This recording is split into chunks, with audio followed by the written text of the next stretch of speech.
better go over there and see that he's getting the fish done. Oh, I thought you came over here to help me. Yeah, I did. I'm testing it. Oh, look at there. Here, you can clean them off. Are they all right? Yeah. Yep. Well, they look fine to me. And what's your role in this, Jacob? I'm the tomato cleaner. I'm the supervisor. Don't eat them all. And what's your role in this, Tom? Well, what do you think my role is? He's the I boss. did the organization, give all the orders. Joe, can you adjust that lid a little better? I've never got it hooked on. We will now go out and look around and see if we can find some sunstones out in the sunstone area. We pass the old Pony Express station. Jacob opens the gate and we go out on a 2-track road rattling across the desert till we come to the area where we'll find the sunstones. Some old range cows are grazing along through the sagebrush alongside the trail where we're moving out. They pay little attention to us as we go by. We saw some cowboys on horses a little earlier, and out in the far distance we can see dust as the cattle are moving. And wow, there's some sunstones. That's what we're looking for, and it looks like there's an abundance of them here. We just find them shining in the early morning sun really good, and it's rained not too long ago and washed the dust off, so they're really showing up well here. Everyone will pick up a few of these. They're the sunstones are commonly known as the Oregon diamond, and they'll facet into a real nice looking diamond-like stone. Annette's little dog is even getting into the picking up sunstones here.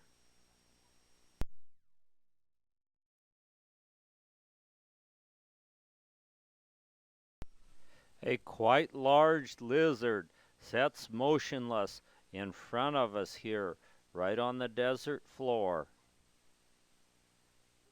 We saw him scurrying around here, but he's relying on his camouflage to hide him right now. He sees the dog and he's off with a giant lunge. Grandpa, look at these huge ones I found. Shoot, there he goes. Giant.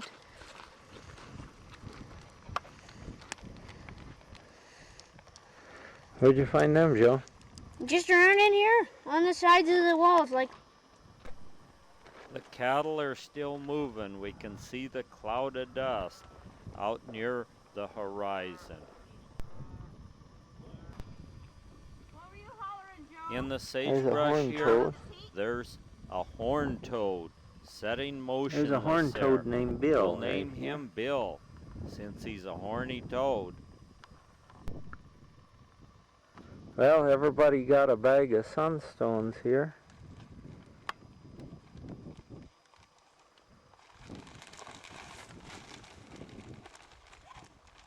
There. Sydney helped. You got some nice clear ones. I got nice ones, and I got some that are still in the rock. Oh. Jacob still hasn't learned to set in the middle, so he'll have to mess with the gate again as we go back out, and we'll go out another direction and look for some agates.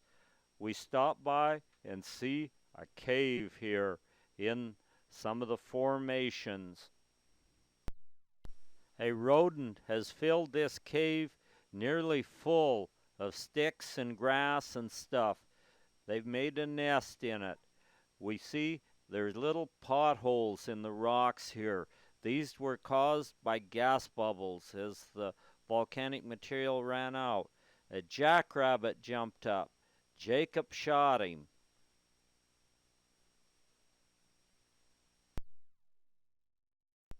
Another rodent's nest over in the protected area near the cliff. This looks to be the rock rabbit. They put the material there and build a big nest. They lay the stuff out, let it dry, and here's where the agates are. There's agate all over the ground, plus a big hole where people have dug, getting the rock. There's a great huge one right down in the bottom of the hole. It must weigh a few 100 pounds.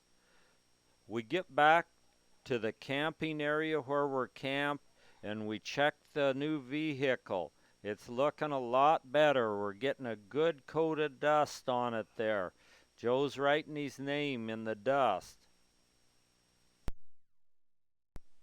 There's enough dust settled on the back of the vehicle here to grow a crop of potatoes. And for us, we'll get in the hot springs and get rid of our dust once and for all. Joe and Jacob found some pumice rock out in the desert. They put it in the hot springs to see if it really would float. And there it is. It's floating like a ship. You're floating, isn't it? Yeah. Dragonflies are sitting all around on the grasses here on the edge of the hot springs.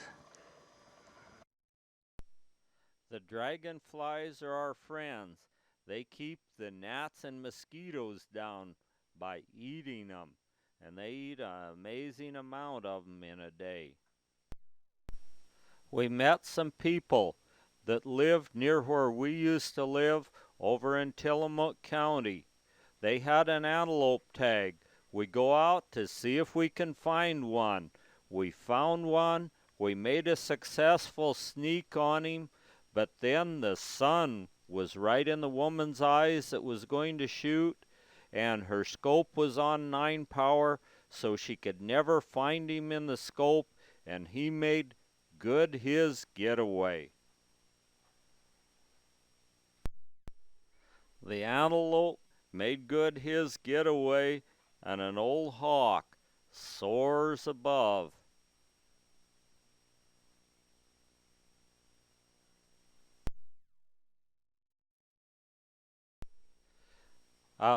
An old line shack sits here deteriorating in the desert sunshine as the sun majestically sets over the Steens Mountains.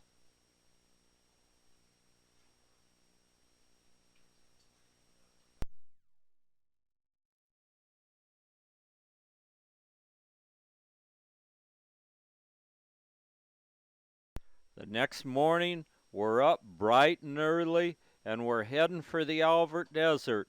But meanwhile, on the way through, I decide to check the old Pony Express station out. It had thick stone walls using clay for mortar. It's pretty well eroded away, but portions of it still stand. The walls were real thick. I'll bet it was nice and warm in there in the winter and cool in the summer. After checking it out, we head back toward the Steens Mountains where we'll camp tonight.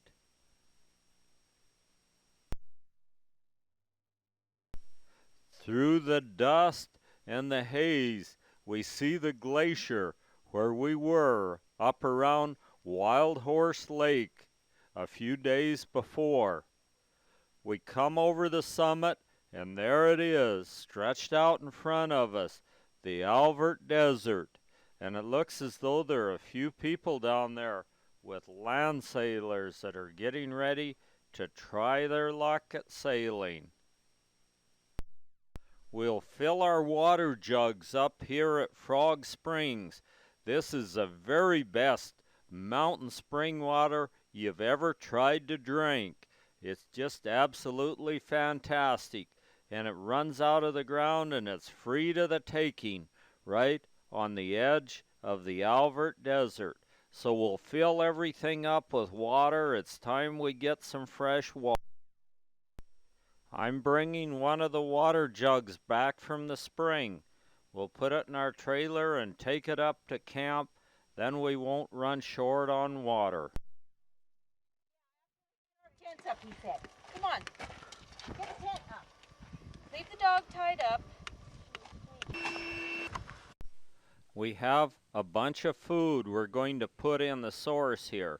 We have some yams, some sweet corn, some regular potatoes, and some quail eggs that we'll put in here to boil, and they'll be the best you've ever eaten. We just throw them right in there, do nothing to them. The sweet corn, we leave it right in the husk. Joe's putting his little bag of quail eggs in More than now. one sack? Yeah. Okay, you'll need to get more sacks in.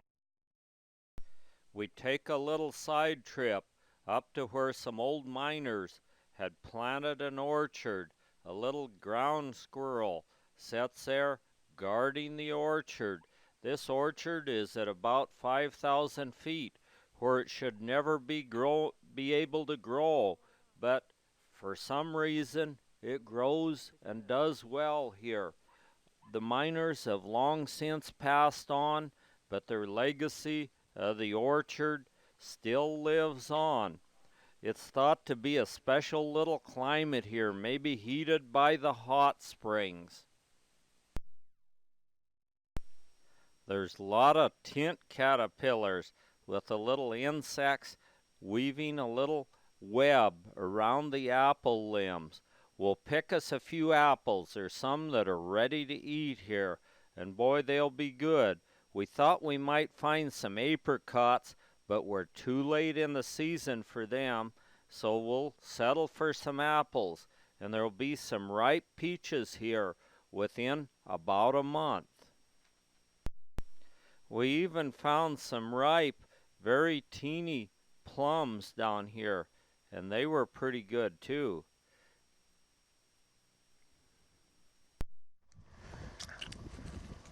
They're good. The little tent caterpillars, larvae or worms are hatching out all over the place here, and they're wriggling and squirming around here in their little tent. We should have tried some of those for fishing. The fish might have really liked them, but I never thought about it. We're on our way back down to camp, and we were almost to camp when we learned Joe had forgotten his binoculars up on top. So we'll turn around, go back up, and see if we can find his binoculars. Looks like someone's using the hot springs there now. We'll come back and use it later. Sure. What'd you leave up there? My binoculars. Well, let me off down here. I don't want to ride back up. We eat a little bit, and then we're going to go over and see Mickey Hot Springs. A vulture soars in the sky here. He was dining on a smashed rabbit on the highway. We rattle out across the dusty dirt road till we reach Mickey Hot Springs, and the Steens Mountains are standing tall back there.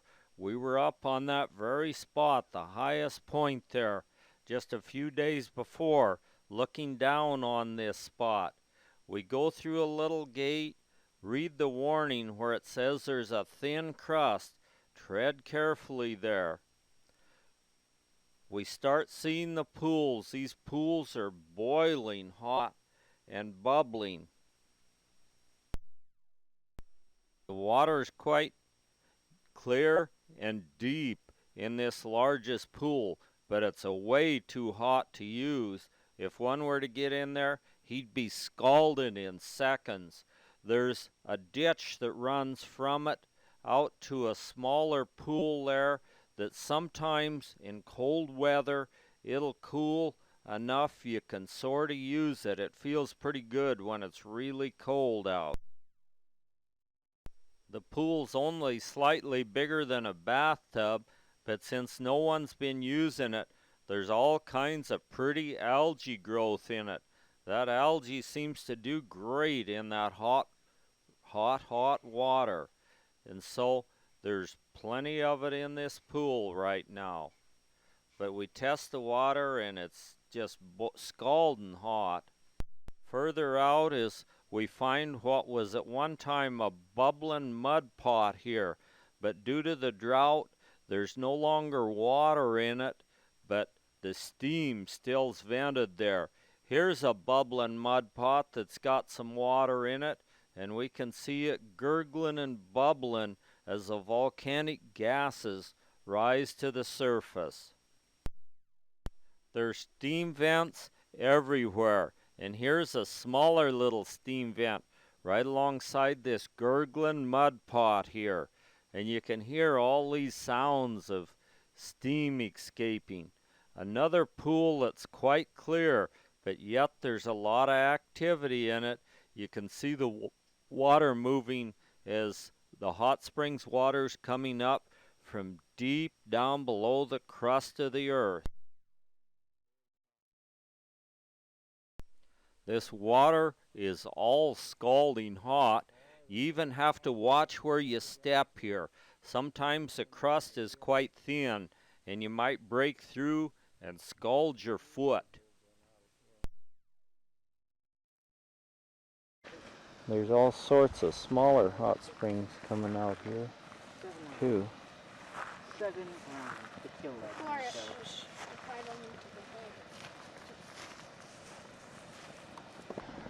Sort of a little geyser here, It's like spitting. gurgling away. And some more bubbling hot water coming to the surface here. Grandpa, Look at that. this one Every right. couple minutes, that See? It's erupting now. It was.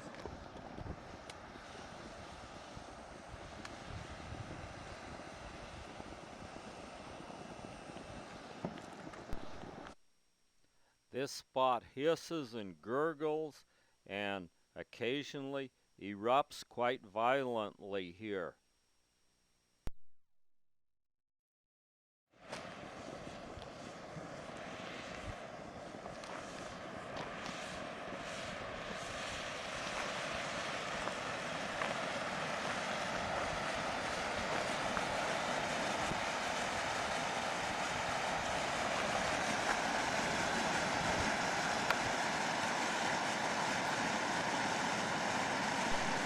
The little geysers, they're snorting out a lot of steam here and spitting Scalding water. hot water venting out there. Another hot springs here. We return to the hot springs at the Albert Desert here, and right across from our camp. And here's a white-faced ibis out here pecking insects out of the ground. He's walking around there, and he seemed to be quite friendly. He didn't seem to...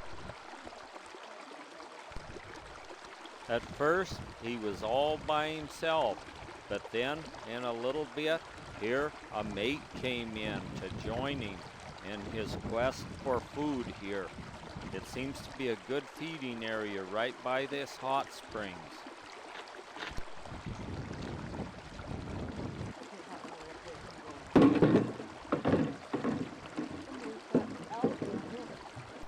The hot springs feels pretty nice. These old tubs were built here in the 1930s. The water comes down the ditch and is piped into the springs with some old irrigation pipe. We can look out across the Albert Desert there and see Sand Gap, the notch out there.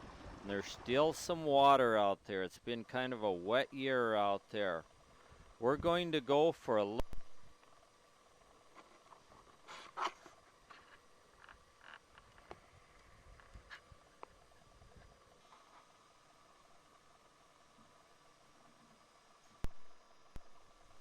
A covey of quail are scratching, pecking, and crowing all around our camp. They're usually always here. All I can say is, Dick Cheney, you're not welcome here. Some sunflowers are in bloom all around our camp. Jacob's wanting to learn how to drive, So he gets in our vehicle and heads out across the desert out here. This is a really good spot for kids to learn how to drive. You can cruise along at a good speed and get used to the feel of a vehicle beneath you. The sun's starting to rise over the Albert Desert by now, and this reminds us we've got to get going. This will be our last day at the Albert Desert, and from here we're heading over to Leslie Gulch. That's supposed to be a really super pretty place. So the sun's already beginning to warm us, and it's time to get our stuff together and start our way out toward Leslie Gulch.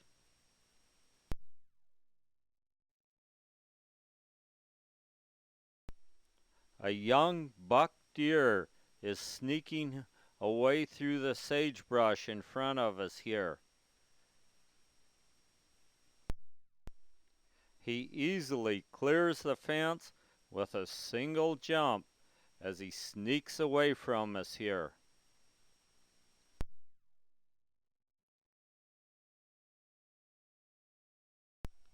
He takes advantage of Albert Creek here to get a quick drink of water before he goes bounding out across the sagebrush again. The road is quite dusty now, and when this big truck comes by, we have to pull over and wait for the dust to clear. We're stirring up a little dust behind us too. A large buck antelope is standing out in the alfalfa field at Man Lake. Then we go past the old stone homestead house. This is where there's a road called Stonehouse Road, and also there was a forest fire in the area, and they called it the Stonehouse Forest Fire. We have a paved road as we go through the small town of Rome.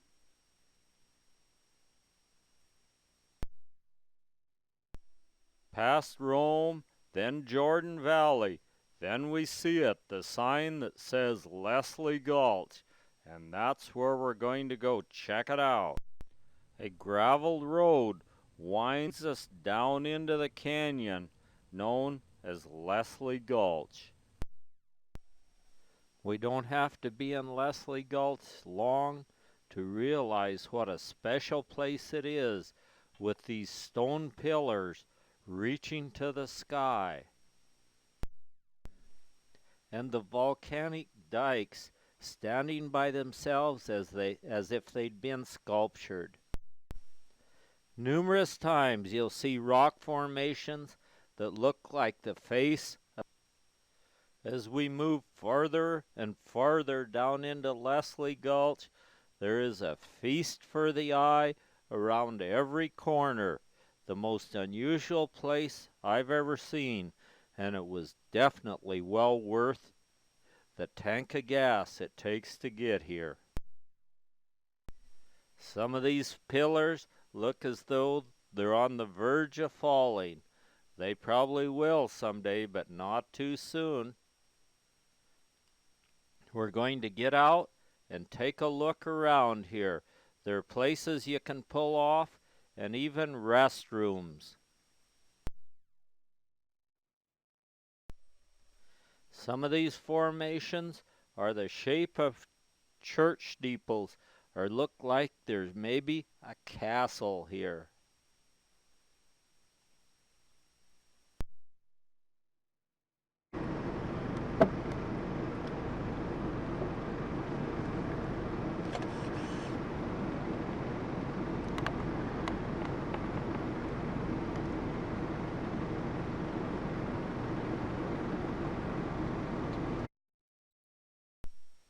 Ahead of us is some of the evidence of violent thunder showers that occur here. And every place you look there, you see Hungarian partridges and chukars. There's really a nice population of them down in this canyon, and they're all around the little water at this time of day.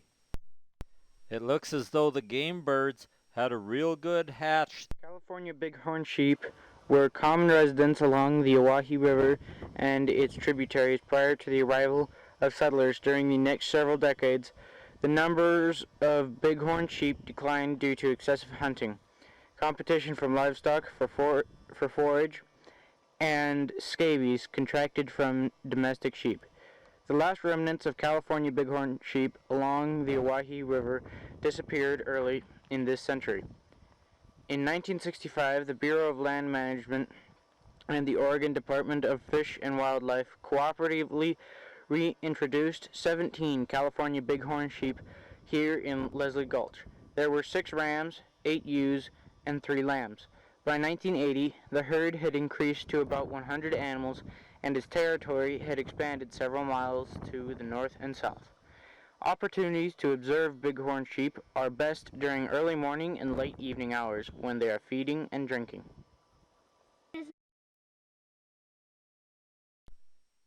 Every inch we travel, we see more of these stone pillars reaching skyward, some of them hundreds of feet tall.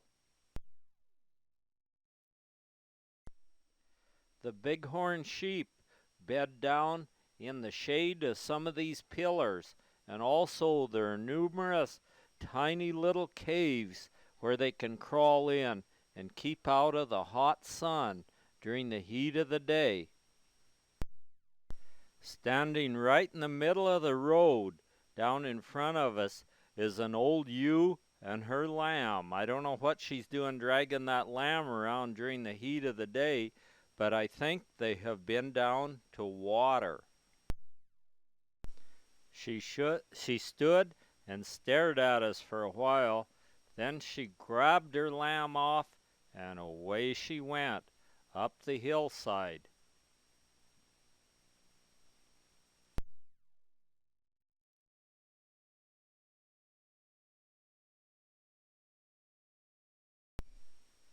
The little lamb is really cute, and he's got his own little set of horns there, and he's going to catch up with Mama, and they'll disappear up in the rocks above.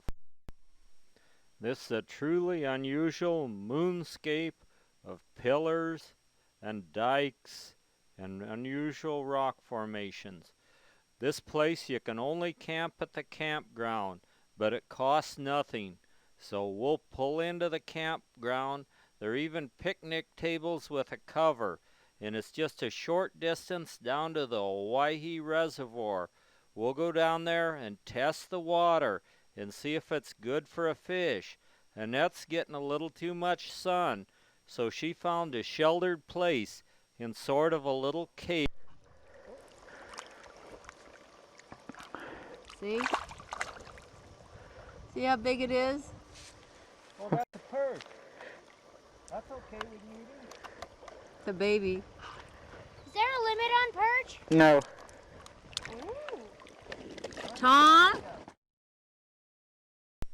The grandkids were wanting to make a rabbit stew.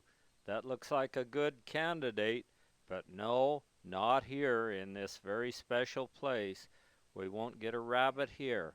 We'll have to get him someplace else. We spot a hunter that would take a rabbit any place he sees it. This is one of the desert bobcats here, and he was trying to sneak up on a rabbit. He sees us and decides to head up into the rocks. It's cooling off a little bit, and one of the Great Basin gopher snakes is out crawling around looking for his evening meal. He's crawling right across the road, so I'll have to go get him out of the road before we can go on, or else there's danger that I might run over him. They're a non-venomous constrictor, so when he catches something, he has little holding teeth he can hold it with, then he just wraps around it and squeezes it to death so he can get it small enough that he can swallow it then. I take a little stick and swish him out of the road. He's more than willing to oblige. It's after dark when we get back to camp. Jacob and I went down and tested the water for a catfish, but we couldn't catch one. So the next morning at first light, we're going to pack and be out of there. Some of the scenery around the camp is sure nice to wake up to. We're getting all packed and ready to go. It's time we have to go home. We're heading up out of this gulch with its spectacular scenery. We might stop a time or two and take a short hike. There's some nice, easy hiking trails. One of them is up Juniper Gulch, and it's only 1.5 miles of easy trail. So we're going to try to do that one this morning as we head up out of here.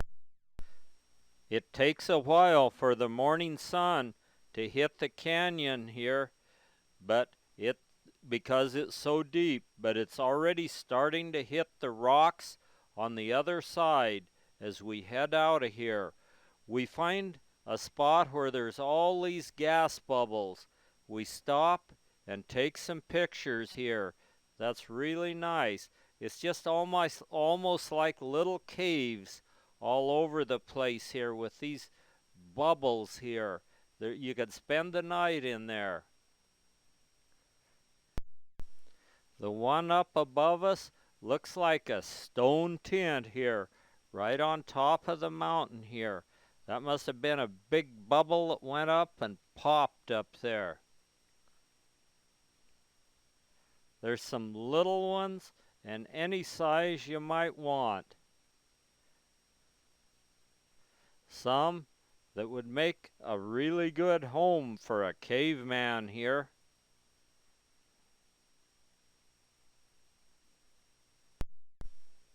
Annette's going up with Joe to try out some of these caves.